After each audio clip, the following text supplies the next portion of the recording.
வணக்கம். நான் இன்றைக்கு அவல் கேசரி செய்ய போறேன். இந்த அவல் கேசரியை செய்யறதுக்கு நான் 1 கப் வெள்ளை அவல் எடுத்து வச்சிருக்கிறேன். இதை முதல்ல ஒரு 2-3 தண்ணியில கழுவி எடுக்க போறேன். ஏனென்றா இதுக்குள்ள உமி இருக்கு. அந்த உமி போறதுக்காண்டி ஒரு கழுவி எடுத்து வறுத்தெடுக்க போறேன். இப்போ ஒரு சட்டி அடுப்பில் வச்சு சட்டி சூடாயிட்டது. நான் இந்த அவலை சேர்க்க போறேன்.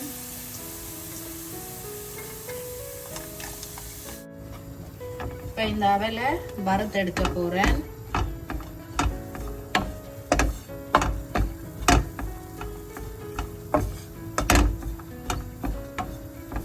சிவத்த அவல்லையும் செய்யலாம். ஆனா வெள்ளை அவல் இன்னும் நல்லா இருக்கும்ன்றதுக்காண்டி நான் இதை வெள்ளை அவல் எடுத்திருக்கிறேன். அவலுக்கு கொஞ்சம் நெய் சேர்ப்போம். நெய் சேர்த்துட்டு வறுத்தா ஒன்றோடு ஒன்று ஒட்டுப்படாது, அப்படியே தனித்தனியா இருக்கும் அவல். அதுக்காண்டி நான் கொஞ்சம் நெய் சேர்த்து வறுக்கிறேன். இந்த அவல் நல்லா முருக வறுவிட வேணும்.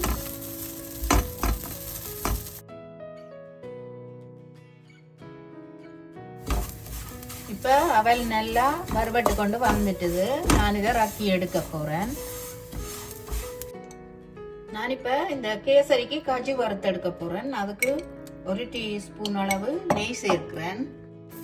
இப்ப நெய் சூடாயிட்டது. இந்த காஜுவை போட்டு வறுத்தெடுப்போம்.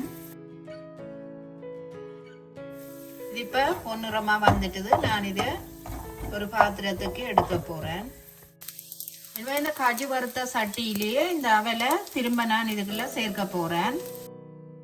நான் இந்த அவலை அவிய விடுறதுக்கு 1 கப் அளவு தண்ணியும் 1 கப் அளவுக்கு தேங்காய் பாலும் சேர்க்கிறேன்.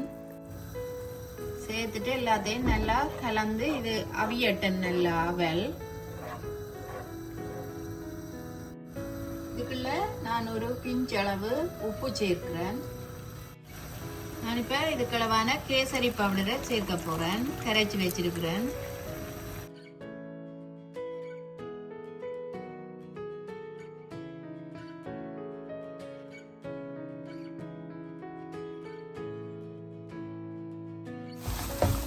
இந்த அவல்ல இருந்த தண்ணி எல்லாம் நல்லா வத்தி இப்ப இறுகி கொண்டு வருது அவல். இந்த நேரத்துல நான் சீனி சேர்க்க போறேன். நான் 1 கப் அவலுக்கு 1/2 கப் சீனி சேர்க்கிறேன். காணாட்டி பிறகு சேர்ப்போம்.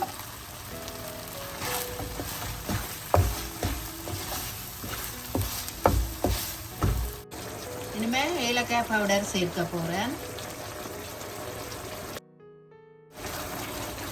சேர்த்துட்டு எல்லாத்தையும் நல்லா கலந்து விடுவோம்.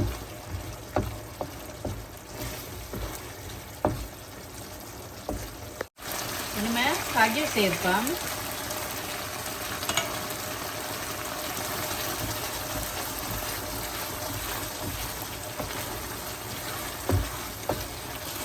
ரவை கேசரி எப்படி செய்யறோமோ அதே மாதிரி தான் இதுவும் செய்யறது.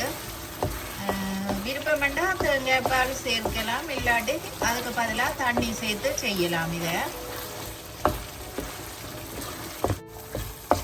இந்த கேசரி நல்லா இறுகி வர மட்டும் கிண்டி கொண்டே இருப்போம். நான் இந்த அவலை வறுத்துட்டு அரைச்சு போட இல்லை. ஏனண்டா இப்படியே செய்தாதான் அந்த கேசரி சாப்பிடல இந்த அவல் கடிவடைக்க நல்லா இருக்கும்ன்றதுக்காண்டி நான் அரைக்க இல்லை. இது இறுகி கொண்டு வருது. நான் 1 டீஸ்பூன் அளவு நெய் சேர்க்கிறேன்.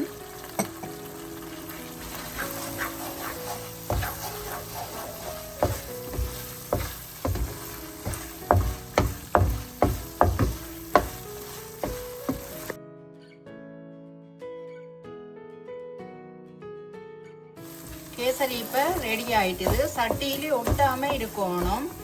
இதுதான் பதம். சரி, நான் இதை ரக்க போறேன். நான் இப்ப அவலை வச்சு கேசரி செய்து எடுத்துட்டேன். உண்மையிலேயே இந்த நெய்யின் வாசம் நல்ல ஒரு டேஸ்டா இருக்குது இந்த அவல் கேசரி. ரவைக்கு பதிலா அவலையும் வச்சு கேசரி செய்யலாம். நீங்களும் ஒருக்கா செய்து பார்த்துட்டு உங்களோட கருத்துக்களை தெரிவிங்கோ. எங்களோட சேனலுக்கு ஆதரவை தாங்கோ. நன்றி.